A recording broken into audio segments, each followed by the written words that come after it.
میں نے اپنے دل سے کہا میں تجھ کو خوشی میں آزماؤں گا، سو عشرت کر لے، لو یہ بھی بتلان ہے۔ میں نے ہنسی کو دیوانہ کہا اور شادمانی کے بارے میں کہا، اس سے کیا حاصل؟ میں نے دل میں سوچا کہ جسم کو میں نوشی سے کیوں کر تازہ کروں اور اپنے دل کو حکمت کی طرف مائل رکھوں، اور کیوں کر حماقت کو پکڑے رہوں جب تک معلوم کروں کہ بنی آدم کی بہبودی کس بات میں ہے کہ وہ آسمان کے نیچے عمر بھر یہی کیا کریں۔ میں نے بڑے بڑے کام کیے، میں نے اپنے لیے عمارتیں بنائیں اور میں نے اپنے لیے تاکستان لگائے، میں نے اپنے لیے باغچے اور باغ تیار کیے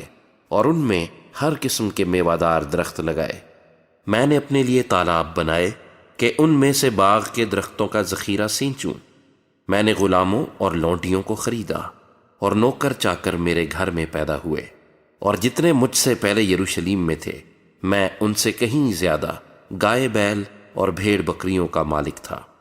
میں نے سونا اور چاندی اور بادشاہوں اور صوبوں کا خاص خزانہ اپنے لیے جمع کیا، میں نے گانے والوں اور گانے والیوں کو رکھا اور بنی آدم کے اسباب عیش یعنی لونڈیوں کو اپنے لیے کثرت سے فراہم کیا، سو میں بزرگ ہوا اور ان سبھوں سے جو مجھ سے پہلے یروشلیم میں تھے زیادہ بڑھ گیا۔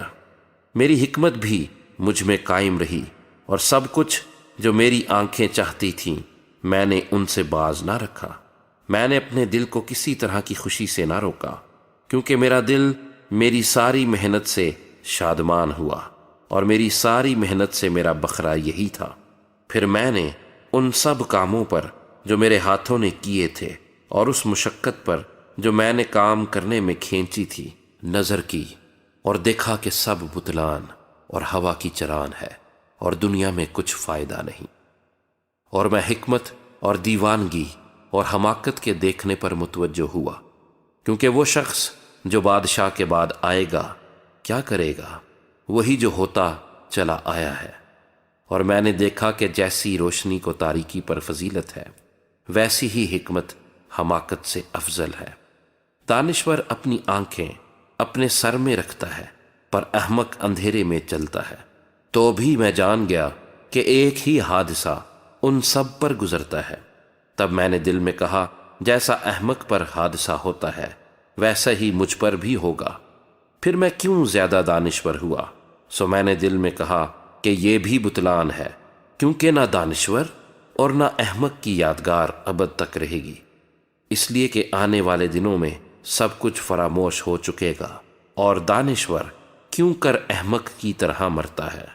پس میں زندگی سے بیزار ہوا، کیونکہ جو کام دنیا میں کیا جاتا ہے مجھے بہت برا معلوم ہوا، کیونکہ سب بتلان اور ہوا کی چران ہے۔